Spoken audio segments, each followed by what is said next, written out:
I'm Judy Shaw for The Exchange. Joining me today is Ray Micaletti. He is president of Relative Sentiment Technologies. Ray, wonderful to have you on The Exchange. It's great to be here, Judy. Thank you. I'm looking forward to talking with you, but before we get started, quick note to viewers, this interview is for informational purposes only. The NYSE doesn't recommend any investments or investment strategies. All right, so Ray, tell me, what is relative sentiment and why do you think it's worth monitoring? Well, Judy, relative sentiment is when you look at the positions, the flows, and the attitudes of institutional investors relative to retail investors.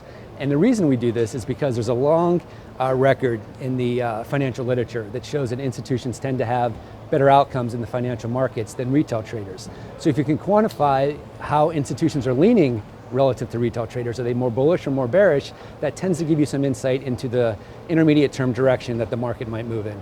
Okay, and what structural advantages do you think institutions have? Well, there are three primary structural advantages that we think institutions have. One, we think they have better information. Two, we think that they have better resources. And three, we think that they have a lot of influence over the market narrative. For example, if you're Jamie Dimon, CEO of JP Morgan, you have a lot of inroads into the powers that be in America, right? You have Congress on speed dial, the president on speed dial, corporate CEOs on speed dial. So institutions just have better information networks. They're golfing with people that are the movers and shakers globally.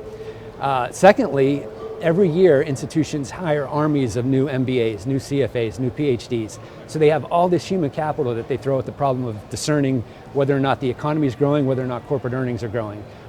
And then lastly, institutions have a lot, they're the thought leaders, right? Institutions put out research reports. They go on CNBC and they tell you, what the market's likely to do. And retail traders are consuming this information and then making their trades based on what institutions are telling them to do. So in some sense, institutions are able to influence how retail traders behave. And in the end, they can take advantage of that over the long run. Now, is relative sentiment an anomaly? We think it is. So there was a paper that came out in 2014 that talked about this proliferation of factors. So it's basically grade inflation for factors. And the paper said that a factor should meet 6 criteria in order to be considered a legitimate factor. And those criteria are: it should be time tested, it should have been around for decades, it should be vetted in the financial literature. Relative sentiment's been around, or the notion that institutions outperform retail has been around for decades. It's been debated in the academic literature. It's universal. It works not only in the US, it works in Europe, it works in Asia, it works across asset classes, it works for different data sets. It's robust in the sense that you can change the definition of the factor and it doesn't materially affect the results. It's persistent. The factors or the structural advantages that we just talked about that institutions have, those aren't going away. So it's likely that relative sentiment will carry a premium into the future. And then lastly, it should be emphatic in the sense that it should have high statistical significance to the data that you look at. You shouldn't have to squint to see the results. It should be very apparent, and we think that that is the case with relative sentiment. So from that standpoint, we think, yes, relative sentiment is a factor that could be tossed into a portfolio of other factors in a portfolio. And how do you think investors can use relative sentiment? Well, given the fact that institutions tend to outperform retail, the one obvious way would be to monitor the factor.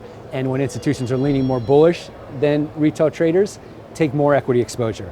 When they're leaning more bearish, take less equity exposure. Or if you're looking at bonds or currencies or commodities, the same thing.